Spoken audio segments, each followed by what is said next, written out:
नमस्कार, मैं दिव्या तिवारी। स्वागत है आपका। आप अभी तक में बात करेंगे गाजियाबाद की कुछ खास खबरों की। गाजियाबाद में भारतीय किसान यूनियन के राष्ट्रीय प्रवक्ता राकेश टिकैत का बयान, हाईवे जाम किया तो हमारे रोके गए वाहन भेज दिए गए। बेवजह परेशान कर रहे हैं उन किसानों को जो दूर से आ रहे हैं। चौधरी चरण सिंह की जयंती पर किसान उम्मीद कर रहा है कि प्रधानमंत्री वहां जाएंगे और किसानों से बातचीत करेंगे।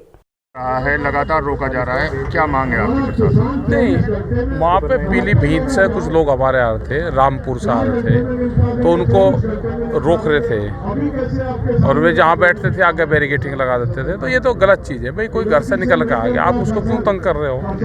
जो कुछ होगा हमारा उत्तर प्रदेश सरकार से, उत्तराखंड सरकार से, अभी स्टेट गवर्नमेंट से हमारा मामला नहीं है, भारत सरकार से जो भी तय होगा यहाँ पर उसको सब मान लेंगे। स्टेट सरकार भी मान लेगी और हम भी इसको मान लेंगे। कितनी देर तक के लिए आज हाईवे जाम रखा गया है? 10 मिनट। उसके बाद असर, हम आधा घंटे से ज़्यादा नहीं रोकते। असर देखने का मिला उसका? ना हो गया, कोई अधिकारी आगे होगा, उन्होंने कह दिया, हमने तो ही नहीं अधिकारी की बात मान ली। तो क्या जो रोका आश्वासन गया दिया? उसकी वजह से क्या अब जो गाड़ियाँ रुकी हुई थी किसानों की वे उनकी आएगी और चलती उनसे। चल रही है? कोई आश्वासन दिया गया आपको? ये कह रहे कि नहीं रोकने के फिर कुछ सरकार से कोई सा प्रस्ताव वगैरह अभी आया है? अभी उम्मीद कोई कर रहे हैं आप लोग आने की, इस तरह की कोई प्रस्ताव? हम तो बैठे हैं उनके उम्मीद में ही तो बैठे हम। 26 जनवरी का एक बार दोबारा से प्लान बता दीजिए आप, क्या है किसानों का? अभी तो बहुत प्लान है 26 जनवरी का, क्या बताऊँ मैं, अभी तो बहुत दिन है, बताऊँगे उससे पहले बातचीत हो जाए, कुछ क्या पता क्या हो। उम्मीद 23 है तारीख को चौधरी चरण सिंह जी की पुण्यतिथि है। हाँ, अब क्या ये लगेगा प्रधानमंत्री जी जाएंगे वहाँ पे। किसान ये उम्मीद कर रहे हैं कि वे जाएं वहाँ पे। उत्तर प्रदेश विधानसभा चुनाव में चाचा भतीजे यानी शिवपाल यादव और अखिलेश यादव के एक होने की संभावनाएं अब समाप्त होती जा रही है। सपा के राष्ट्रीय अध्यक्ष और पूर्व सीएम अखिलेश यादव के ऑफर को रिजेक्ट करने के बाद अब प्रगतिशील समाजवादी पार्टी के राष्ट्रीय अध्यक्ष शिवपाल यादव को पश्चिमी यूपी से अपने चुनाव अभियान की शुरुआत कर दी है। जिलाध्यक्षों की मीटिंग में तय किया गया था 23 तारीख को पूरे प्रदेश में किसान संघर्ष दिवस के रूप में पूरे प्रदेश में मनाएंगे। तो 23 तारीख को हमें रहना पड़ता है चौधरी चरण सिंह पीजी कॉलेज हैवरा इटावा में। तो उसकी वजह से मैंने आज 21 तारीख को यहाँ पर किसान संघर्ष के रूप में मैंने यहाँ पर समय दिया था। बहुत यहाँ पर दिक्कतें आईं, बाधाएं आईं। चौधरी चरण सिंह का जब जन्मदिन के रूप में हम संघर्ष के रूप में हम मना रहे हैं और इस समय देख ही रहे हो कि किसानों के विरोध में जो कानून बने हैं, जो 3 कानून बने हैं, प्रगतिशील समाजवादी पार्टी इनके पूरे विरोध में है और किसानों के पूरे तरीके से प्रगतिशील समाजवादी पार्टी समर्थन में है। आने वाले चुनाव में देखिए, हम अलायंस करेंगे और हमने एक नारा दिया है जो डॉक्टर लोहिया ने 1963 में गैर कांग्रेसवाद, फिर से मैंने वही नारा दिया है गैर भाजपावाद। और जितने भी सेकुलर पार्टियां हैं हम तो चाहते हैं सब एक हों। और इस भारतीय जनता पार्टी ने जो ऐसे कानून पास जो किए हैं, पहले नोटबंदी का कानून पास किया है, फिर जीएसटी पास किया है, अब किसानों के विरोध में जो कानून पास किया है जिससे मंडियां ख़त्म होंगी और जब मंडियां ख़त्म होंगी तो बेरोज़गारी फैलेगी और किसान पूरी तरह से भटक जाएगा। छोटा किसान कहाँ पर अपना गल्ला ले जाएगा, कहाँ से पैसे, यहाँ पर अभी गन्ने का मूल भुगतान तो दे नहीं पाते। कितना दौड़ करके 2 साल 1 साल लगातार घूमता है। बताइए फिर पूरे प्रदेश में कहाँ बेचने जाएगा, कहाँ अपना पैसा वसूलने जाएगा। तो ये दर दर भटक जाएगा किसान। तो इसलिए हम इस किसान विरोधी कानून के खिलाफ हैं। तुरंत सरकार को ये कानून वापस लेना चाहिए। हमारा किसानों को पूरी तरह से समर्थन है और आज हमने यहाँ पर सिवाल खास में अमित तिजानी को प्रगतिशील समाजवादी पार्टी का पहला प्रत्याशी घोषित कर दिया है। सर, जैसे कि आपका भतीजे है अखिलेश यादव जी, जो आपको बुलाएंगे, फिर प्रत्याशी को क्या करोगे? देखिए, वो समय निकल चुका है। जैसे कि भतीजा है, वो तो साबन करेंगे, वो समय निकल चुका है। वो समय निकल चुका है। जब तक मैंने पार्टी नहीं बनाई थी तब मौका था, तो लेकिन अब हमने पार्टी बना ली है, जो कदम आगे बढ़ा दिया है, तब वो पीछे मुड़ने वाला नहीं है। हमारे प्रगतिशील समाजवादी पार्टी रहेगी, चाबी चुनाव चिन्ह रहेगा। जिसको अलायंस करना है वो बात करे। पुलिस गुंडा बताती है, तस्कर बताती है। मैंने कहा था 21 तारीख की रैली करवा दो, माननीय शिवपाल सिंह यादव जी को सिवाल में बुला लो। अब कोई माइका लाल तुम्हारी तरफ टेढ़ी आंख करके देखे तो अमित जानी को बता देना, तुमसे पहले जानी थाने में खड़ा मैं तुम्हें नहीं मिलूंगा, तुमसे पहले। और जानी, रोटा, सरूरपुर, तीनों ब्लॉक के लोगों को मैंने कहा कि कोई दिक्कत हो, परेशानी हो तो किसी मंत्री के पास जाने की जरूरत नहीं, किसी सांसद से कहने की जरूरत नहीं है। मुझसे कह दो कि सांसद मंत्रियों से तो तुम्हारा भाई भी ताकतवर है। कहा था कि नहीं कहा था? विधायक गुजर जाता है, पता नहीं चलता विधायक चला गया। तुम्हारा भाई गुजरता है तो लगता है कोई काबिना मंत्री जा रहा है। बताओ, ये बताओ कि 40-50 लाख की इमदाद तो इन पिछले 40 दिन में कर दी कि नहीं कर दी? जसड़ में इमरान खान के परिवार की मदद की कि नहीं की? कुराली में महबूब अंसारी के परिवार की मदद की कि नहीं? किसानों ने दिल्ली से गाजियाबाद जाने वाला NH9 बंद कर दिया है। दिल्ली यूपी बॉर्डर पर आंदोलन कर रहे किसानों की संख्या लगातार बढ़ती जा रही है। जैसे जैसे आंदोलन में किसानों की संख्या बढ़ रही है, वैसे वैसे आंदोलन भी उग्र रूप लेता नजर आ रहा है। किसानों ने आज दिन निकलते ही दिल्ली से गाजियाबाद जाने वाला NH9 पूरी तरह से बंद कर दिया। नाम आपका? दिलबाग सिंह, कहाँ से आप? उत्तराखंड। क्या कहना चाहेंगे? हम ये कहना चाहेंगे, जो हमारे किसान भाई यहाँ पर धरने पर बैठे हैं इतने दिनों से, 25 दिनों से, 26 दिनों से, अगर कोई भी यहाँ से मौतें होती, चाहे कोई ठंड की वजह से होती, चाहे कोई आत्महत्या करता, कोई बीमार होकर मरता, उनकी सबकी जिम्मेदार जो सरकार होएगी। उन जितनी भी मौतें हो रही उनकी जिम्मेदार सरकार होएगी। अच्छा, अभी आप लोगों ने क्यों जाम किया है ये हाईवे? हमारी 25 ट्रालियां जब हम कल धरने दे चुके थे कि हमारी कोई भी ट्रालियां यहाँ पर रोकी ना जाए, तो आज हमारी 25 ट्रालियां फिर उनकी हवा भी निकालेगी, हमारी रोक रखी है पीछे पीलीभीत से चली हुई हैं, तो वो हमारी ट्रालियां यहाँ पर पहुंच जाए तो हम रोड खोल देंगे। तो अभी किसी प्रशासनिक अधिकारी से बातचीत हुई आप लोगों की? एडीएम साहब आए थे, वो अभी यहाँ से बात सुन के गए, उनका हम ऊपर बात कर वहाँ पर पहुँचा रहे हैं। आपको उनको ट्रालियां छोड़ी जाएंगी और रोड जब खोलेंगे। अगर ट्रालियां छोड़ दी जाती हैं तमाम किसान हट जाएंगे यहाँ से। कल भी हमने छोड़ दी थी, कल भी हमने रोड खोल दिया था, हमारी ट्रालियां फिर रोकी गई हैं। इतना हमारी ट्रालियां यहाँ पर नहीं पहुँचती, हम रोड नहीं खोलेंगे। अच्छा, कौन से संगठन के तत्वाधान में किया जा रहा है ये रोड बंद? किसान यूनियन से। किसान का अपना मुद्दा है, ये सब किसान है। ये किसान का मुद्दा है, किसान का मुद्दा सिंह है। क्या नाम आपका? मेरा नाम कुलवंत सिंह है। और रोड बंद करने का हाँ, कारण यह है कि कल डीएम साहब यहाँ पर आए थे और उन्होंने यहाँ पर सबके सामने आश्वासन दिया था कि आपकी हर एक बात मानी जाएगी, जो भी आपकी ट्रालियाँ। वैसे मैं दसूआ उच्ची बस्ती से बिलोंग करता हूँ।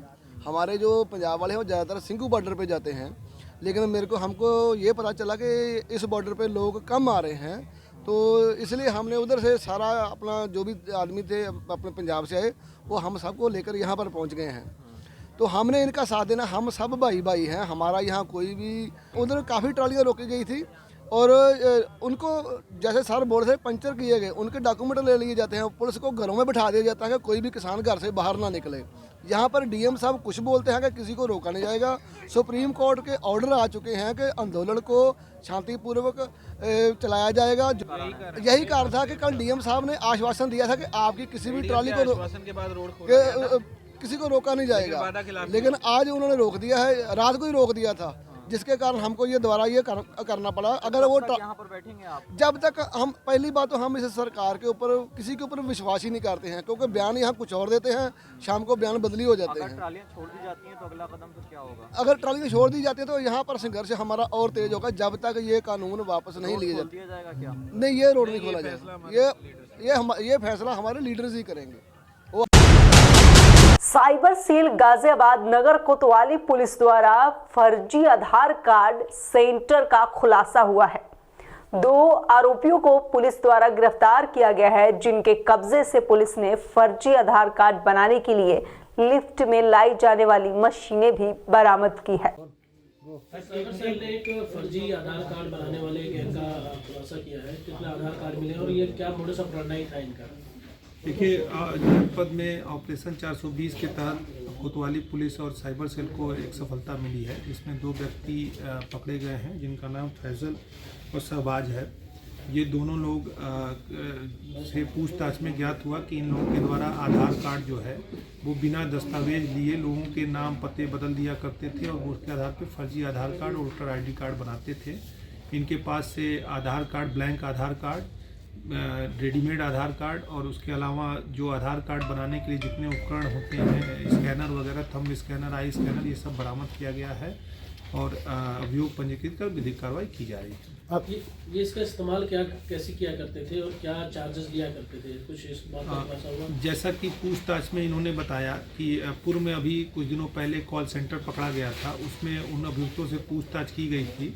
तो पूछताछ में ज्ञात हुआ था कि उन्होंने अपने आधार कार्ड में अपने एड्रेस को परिवर्तित करा लिया था। उनसे पूछताछ के आधार पर ज्ञात हुआ था कि फैजल और शहबाज नाम के व्यक्ति द्वारा उनके साथ मिलकर ये काम किया गया था।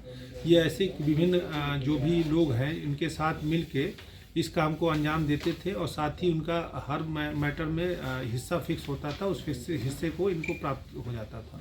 और कितने लोग वोटर ID कार्ड और आधार कार्ड लाते कहाँ से थे?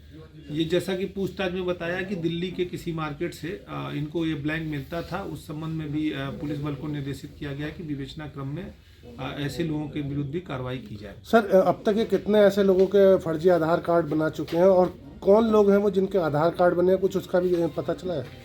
जैसा कि अभी तक पूछताछ में इन्होंने बताया है कि लगभग डेली, मतलब पूरे महीने में ये 20-25 आधार कार्ड बना लिया करते थे और 3 साल से इस तरीके का काम कर रहे हैं। डिटेल इनसे प्राप्त करके जो फर्जीवाड़ा हुआ है उस पर भी तहकीकात की जा रही है। विवेचना क्रम में उस पर भी कार्रवाई की जाएगी। और कितने लोग सर इसमें सम्मिलित हैं? एक साथी इनका और है जो इन्होंने बताया है। और इसके अलावा जो अन्य लोग शामिल हैं उनकी भी विवेचना क्रम में जो उनके नाम प्रकाश में आएंगे उनके खिलाफ कार्रवाई की जाएगी। दिल्ली गाजीपुर बॉर्डर NH9 पर किसानों के आंदोलन का मामला सामने आ रहा है। धरना स्थल पर कुछ लोगों ने मीडिया कर्मी से बदतमीजी की। राकेश टिकैत ने मंच से माफी मांगी है। मीडिया कर्मी सर बदतमीजी करने वालों के खिलाफ कार्रवाई भी की जाएगी, राकेश टिकैत ने कहा है। जो गुंडागर्दी कर रहे हैं, एक तो प्रेस वालों के साथ में जो बदतमीजी कर रहे हैं, ये यहाँ पर नहीं होने की, जिसको करनी है वो यहाँ से स्थान छोड़कर जा सकता है। ठीक है, जो हमारे कंट्रोल में नहीं है वो यहाँ नहीं रहेगा। बहुत हो गई, बहुत गुंडागर्दी देख ली, मतलब प्रेस को पिटोगे आप, बाहर के आके यहाँ पे गुंडागर्दी करेंगे। ये रास्ता खोल लो, हम बताएंगे कौन सा रास्ता नहीं खोलता, कौन है साथ में कौन नहीं है। हमारे रास्ता खोलना, सब रास्ता खुलेगा और रास्ता जब बंद होगा जब हम कहेंगे रास्ता खोल लो, इनसे हटाओ, रास्ता खुलवा भाई, और सब इधर रास्ता खोल लो, सब खोल लो रास्ते। मतलब गुंडागर्दी होगी, कुछ कह नहीं रहे तो मतलब ये होगा कि बदतमीजी करोगे यहाँ पे। कौन कर रहा है प्रेस वालों जेल में बदतमीजी? उसके बक्कल तार दिए जाएंगे जो यहाँ पे होगा। अगर हम प्रशासन को कह सके तो इनको भी कह सके, जो गुंडागर्दी करेगा उसका इलाज करा जाएगा। यहाँ पे जिम्मेदारी हमारी है। ये रास्ता खोलना है सब, और जिसका जहाँ ट्रैक्टर रुक रहे वहीं पर अपने भंडारे चलाओ, रास्ता खोलो सब, जाओ भाई ट्रैक्टर इधर जाओ सब। मतलब किसी की सुनी नहीं रहे, किसी की। पत्रकारों का मारोगे आप कवर करो भाई, जो भी करेगा वो उसकी जिम्मेदारी है। जो भी इनके साथ में बदतमीजी करेगा, कुर्ते फाड़ेगा, यूनियन का कोई मतलब नहीं है, वो उसकी व्यक्तिगत जिम्मेदारी होगी। उसकी फोटो दो, पुलिस में रिपोर्ट करवाएंगे। यहाँ पे चलने का ही नहीं है। आप रास्ते खोलो सारे, हमारी तरफ से रास्ता 15 मिनट में खुल जाना चाहिए। उसके बाद में उसकी जिम्मेदारी होगी जो यहाँ पर होगा। आंदोलन यहाँ से कैसे चलाना है वो हम चलाएंगे। अब खोलो रास्ते, मैं बताता हूँ। हम 25 साल से आंदोलन चला रहे हैं, हम बताएंगे कैसे आंदोलन चलता है। खोलो रास्ते भाई। गाजियाबाद नगर निगम कार्यकारिणी चुनाव निर्विरोध ढंग से पूरा हो गया है। कार्यकारिणी के लिए 6 पार्षदों का चयन निर्विरोध हुआ है। भारतीय जनता पार्टी ने कल ही अपने 4 पार्षदों की घोषणा कर दी थी, जिन्हें कार्यकारिणी में भेजा गया है। इनमें से हरप्रीत प्रधान, मिलन, रानी यशपाल पहलवान और अभिषेक भाटी भी शामिल हैं। जीत के लिए पार्षदों को 17 वोटों की आवश्यकता थी। कांग्रेस का एक पार्षद इस समय शहर से बाहर है। इस तरह कांग्रेस के पास आज केवल 15 पार्षद थे, सपा के पास केवल 5 पार्षद है। आज सदन की बैठक की गई है, क्या है पूरा मामला? आज हमारी कार्यकारिणी की बैठक थी। आज हमारे पुराने 6 कार्यकारिणी के सदस्य जो रिटायर्ड हो गए थे, उसके स्थान पर 6 नए कार्यकारिणियों के सदस्यों को हमें भेजना था। चूँकि हमेशा कार्यकारिणी चुनावों से होती है, चुनाव होते हैं। 6 लोगों ने पर्चे भरे, एक कांग्रेस से, एक बसपा से, 4 भारतीय जनता पार्टी के सदस्यों ने पर्चे भरे। मैं अपने पूरे सदन को, पूरे पार्षदों को, पूरे अधिकारियों को और दलगत राजनीति से ऊंचे उठकर आज ये जो सदन में सामंजस्य देखने को मिला, आज ये निर्विरोध चुनाव जो हुआ, वास्तव में ये अपने आप में बहुत बड़ी बात है। और इसके लिए मेरे सम्मानित पार्षद, मेरे सम्मानित अधिकारीगण, मेरे सम्मानित शहर के जनप्रतिनिधि, चाहे किसी भी पार्टी से आते हो, मैं उनका यथा योग्य सम्मान करती हूँ, उनको आदर करती हूँ। और भविष्य में भी हम ऐसे मिलजुल कर अपने गाजियाबाद के शहर के विकास के लिए ऐसे मिलजुल कर काम करेंगे। मैं इन्हीं अपेक्षा और आशाओं के साथ पुनः सभी अपने जीते हुए कार्यकारिणी के सदस्यों को बहुत बहुत बहुत बधाई देती हूँ और अपनी वाणी को विराम देती हूँ। जय हिंद, जय भारत। एटा में बहुचर्चित प्रॉपर्टी विवाद में हाई पावर पुलिस पार्टी की मौजूदगी में फायरिंग होने से 2 लोग घायल हुए हैं। लगभग 3:30 बजे हाई पावर पुलिस दल, जिसमें सीईओ स्तर के अफसर मौजूद रहे, सरकारी अधिवक्ता राजेंद्र शर्मा के आवास पर पहुंचे, जहां एक हिस्से में कब्जे के विवाद में फायरिंग हो गई। इसमें एक गोली भी लगी। पूरा क्या मामला है, फायरिंग क्यों हुई और कौन आरोपी कौन है? ये थाना कोतवाली नगर क्षेत्र में कटरा मोहल्ले में 2 अधिवक्ता परिवारों में एक मकान के स्वामित्व को लेकर सिविल कोर्ट में मुकदमा चल रहा है। दोनों ही पक्ष इस मकान में जो किराएदार हैं उस पर अपना स्वामित्व बताते रहे हैं। क्योंकि सिविल कोर्ट से इसमें स्टे है, तो इसलिए बार बार स्थानीय प्रशासन द्वारा सिविल कोर्ट के आदेश का अनुपालन पक्षों से कराने के लिए इनको बताया जाता रहा है। आज राजेंद्र शर्मा जो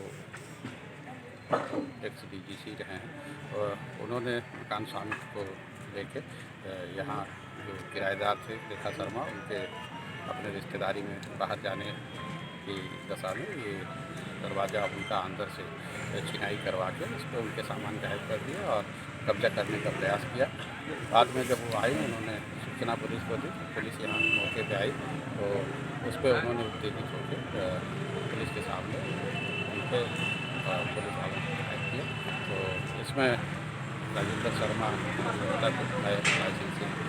रिवाल्वर के साथ, कारतूस के साथ, और परिवार के 6 और लोगों को जो पथराव कर रहे थे उनको पुलिस ने तत्काल गिरफ्तार कर लिया है। जो एक राहगीर इंजर्ड हुआ था, तो उसको जिला चिकित्सालय इलाज के लिए भेजा गया है। FIR दर्ज हो रही है। जो भी घटना में शामिल राजेंद्र शर्मा सहित सभी 7 आरोपियों को पुलिस ने गिरफ्तार किया है। रिवाल्वर कारतूस भी पुलिस ने बरामद किया है। इसमें ठोस विधिक कार्रवाई करेंगे। गैंगस्टर एक्ट भी लगेगा, क्योंकि दिन का मामला है, लंबे सड़क का मामला है, तो इस पर NSA की भी कार्रवाई हम लोग सुनिश्चित करेंगे। सर, इसमें 2 लोग घायल हुए हैं, अभी एक आदमी जो राहगीर है उसके घायल होने की जानकारी मिली है। ये जानकारी और पूछताछ पे पता चली है कि राजेंद्र शर्मा के लड़के को भी हल्की फुल्की चोट उनके फायर करते समय, पथराव करते समय उन्हीं लोगों से लगी है। पूरी छानबीन कर रहे हैं, जो भी तथ्य हैं उसके अनुसार आगे कानूनी कार्रवाई कर रहे हैं। Thank you. बहराइच में सरियाम दबंग दरिंदों ने कोचिंग से घर जा रही इंटरमीडिएट की छात्रा पर तेजाब फेंककर फरार हो गए। तेजाब से झुलसी गंभीर रूप से बालिका को आनन फानन में जिला अस्पताल में भर्ती करवाया गया, जहां पर डॉक्टर उसका इलाज कर रहे हैं, लेकिन छात्रा की स्थिति काफी गंभीर बताई जा रही है। वहीं घटना की जानकारी मिलने के बाद पुलिस के आला अधिकारी मौके पर पहुंचे हैं और जांच करने में जुटे हुए हैं। गाजियाबाद के यूपी गेट पर किसानों का धरना लगातार जारी है। आज कुछ किसानों ने पत्रकारों के साथ बदतमीजी की। वहीं आंदोलन के 27वें दिन किसानों के समर्थन में किन्नर समाज के लोगों ने भी अपना पूरा समर्थन दिया। गाजियाबाद और नोएडा के किन्नर समाज से जुड़े लोग यूपी गेट पर पहुंचे और उन्होंने किसानों को अपना समर्थन देने की बात कही। उनका साफ तौर पर कहना है कि केंद्र सरकार इस बिल को वापस ले। आज किसान आंदोलन में 27 दिन लगभग पूरे हैं। समर्थन देने के लिए आप यूपी गेट पर आए हैं, किस लिए आए हैं और आपको कहाँ से ये सहानुभूति मिलेगी यहाँ आने? जी, मेरा नाम दीपिका है और मैं नोएडा सेक्टर 122 से हूँ और ये मेरे सारे किन्नर साथी हैं मेरे साथ आए हुए कि जितने भी मेरे किसान भाई हैं हम उनके समर्थन के लिए आए हुए हैं। और सहानुभूति वाली बात तो ऐसी कुछ है ही नहीं, क्योंकि यहाँ पर किसान भाई जितने भी आए हुए हैं हम भी समाज में ही हैं। वो समाज के हित के लिए कर रहे हैं, हम भी समाज में ही आते हैं, हम कहीं समाज से अलग नहीं है, इसलिए हम लोग यहाँ पर उनके समर्थन के लिए आए हुए हैं। आप समाज के लिए जो आए हैं यहाँ पर, या सरकार से क्या कहना चाहते हैं किसान बिल को विरोध? मैं बस सरकार से यही कहना चाहती हूँ, जो सरकार ने बिल पास किया है उस बिल को काट दिया जाए, वो फेल कर दिया जाए बिल को। और जितने भी मेरे किसान भाई हैं या 27-28 दिन से परेशान हैं, उनकी परेशानियों की तरफ देखा जाए। आगे क्या आप दोबारा आते रहेंगे यहाँ पर? हाँ, जब तक ये आंदोलन चलता रहेगा हम लोग किन्नर समाज जितने भी हम अपने सारे किसान भाइयों के साथ हैं। मेरा नाम शकीरा है, मैं सेक्टर 122 नोएडा से हूँ। आज किसान आंदोलन में यूपी गेट पर आप आए हैं समर्थन देने के लिए, इसके बारे में कुछ बताइए। जब तक ये क्या बोलते हैं ये समर्थन रहेगा, जब तक मैं तन मन धन से इनका सपोर्ट करती रहूँगी और जहाँ जहाँ होगा वहाँ वहाँ मैं पहुँचूँगी और मेरा पूरा किन्नर समाज साथ रहेगा। आने वाले टाइम में आप क्या समाज से कहना चाहेंगे, क्या सरकार से कहना चाहेंगे इस किसान बिल को लेकर? मैं तो सरकार से यही कहना चाहूँगी कि मेरे किसान भाइयों की क्या बोलते हैं जो जिस लिए ये काम कर रहे हैं वो चीज़ की मांग पूरी ज़रूर हो जाए, क्योंकि वे लोग यहाँ परेशान हैं, सुबह ठंड इतनी पड़ रही है, सब दुख परेशानियाँ हो रही हैं, तो प्लीज़ इनकी प्लीज़ हेल्प की जाए ज़रूर। और हम किन्नर समाज इनके साथ हैं। मान्यता है कि आपकी दुआओं से बहुत असर होता है। जी, हम लोग तो यही दुआ करते हैं कि हमारे किन्नर समाज की तरफ से किसान भाइयों का जितना भी है सब दुख परेशानी सब दूर हो जाए जो इस समय चल रहा है। और माननीय मेरे प्रधानमंत्री जी से भी यही निवेदन है कि क्या बोलते हैं वो इनकी उस चीज़ को एक्सेप्ट कर लें, उस चीज़ को मान लें और हम किसान भाइयों के साथ हम लोग हमारा पूरा किन्नर समाज साथ है। दिल्ली के डिप्टी सीएम मनीष सिसोदिया को एक दिन के लखनऊ दौरे पर हैं। दिल्ली और उत्तर प्रदेश की शिक्षा व्यवस्था के साथ अन्य कार्यों पर प्रदेश के कैबिनेट मंत्री के बहस करने के दिन पहुंचे मनीष सिसोदिया को गांधी भवन में इंतजार करना पड़ा। योगी आदित्यनाथ सरकार के कैबिनेट मंत्री सिद्धार्थनाथ के बहस में शामिल न होने के बाद सिसोदिया वहां से लखनऊ में प्राइमरी स्कूल का निरीक्षण करने के लिए निकले। उनका काफिला रायबरेली रोड पर उटेरिया में रोक दिया गया। डायरेक्शन मिलेगा सर, मुझे तो फॉलो करना पड़ेगा। स्कूल देखने से आप कैसे रोक सकते हो? मैं रोक नहीं रही हूँ। तो आप हमें जाने दीजिए, हटाइए। नहीं सर, बात कर लीजिए सर, देखा होगा। क्या तो अरेस्ट कर रही है, डिटेन कर रही है, क्या कर रही है? सर मुझे सर ने कहा आपसे बात करवा दे, जो होगा। और अगर मैं मना करूँ कि भाई मैं तो जाऊँगा स्कूल, सर जो आगे जो डायरेक्शन प्राप्त होगा तो वहाँ पे तो पहुँचना पड़ेगा। तो आप अरेस्ट कीजिए। सर ये मनीष सर है सर, बात करना चाह रहे हैं। हेलो जी कमिश्नर साहब, ये आपकी एक मैडम आई हैं डॉक्टर बीनू सिंह जी। हाँ, ये कह रही हैं कि मैं आगे नहीं जा सकता हूँ। क्या कोई अपराध हो गया है क्या? या दंगा वंगा हो गया शहर में? हाँ जी बताइए बताइए भाई, थोड़ा पीछे चलो, पीछे करके बना लो भाई। हेलो पीछे बना लो, एक मिनट पीछे बना लो भाई। भाई मोबाइल पीछे कर लो, पीछे करके बना लो, हम लोग भी हैं। यार कह रहा हूँ तो सुनिए। मैं जा रहा हूँ एक स्कूल देखने, आपके जो शिक्षा मंत्री जी हैं उन्होंने कहा था कि मनीष जी आइए हमारे स्कूल को जाएगा, देखने जा रहा हूँ। नहीं तो मुझे आप लखनऊ में घूमने से रोक लेंगे? क्यों? मतलब लखनऊ में मैं फ्री नहीं घूम सकता हूँ? लखनऊ में फ्री नहीं घूम सकता हूँ मैं? मतलब ये अपराधी हूँ मैं क्या कि मैं लखनऊ में फ्री नहीं घूम सकता हूँ? तो एक शिक्षा मंत्री के बुलाने पे आईडी लगाइए। आपकी अनुमति से जाऊंगा मैं? कमाल हो गया। मतलब पुलिस कमिश्नर साहब आप ये तय करेंगे कि दिल्ली का शिक्षा मंत्री लखनऊ में आके कहीं जाएगा तो पुलिस कमिश्नर की अनुमति से जाएगा? तो मैं तो जा रहा हूँ, आप अरेस्ट कर लीजिए फिर। आप अरेस्ट करेंगे नहीं तो? ये कौन से कानून में कर रहे हैं? संविधान में कहाँ लिखा हुआ है? कौन से कानून में लिखा हुआ है कि आप शिक्षा मंत्री को रोकेंगे स्कूल में जाने से या कहीं भी? नहीं तो आप अवैध तरीके से किसी आदमी की लिबर्टी को कर्टेल करेंगे। आप मुझे लखनऊ में घूमने से रोकेंगे, लखनऊ में कहीं जाने से रोकेंगे, तो बहस तो करनी पड़ेगी ना, किसी कानून में तो कर रहे होंगे ना आप।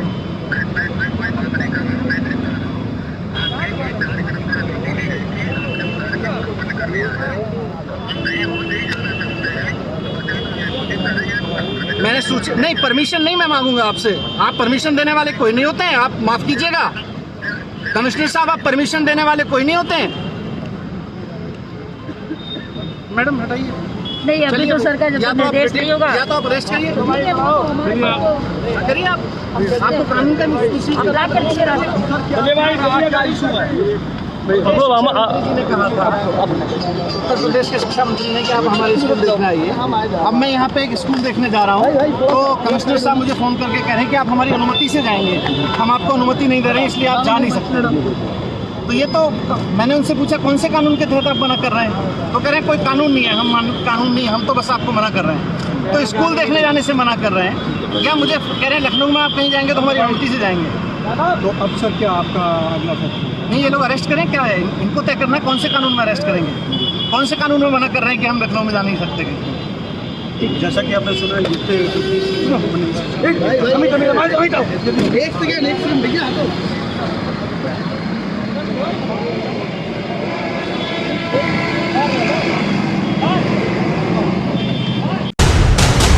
गाजियाबाद स्पेशल में फिलहाल इतना ही। फिर मुलाकात हुई कुछ नई ताज़ी खबरों के साथ, तब तक के लिए नमस्कार।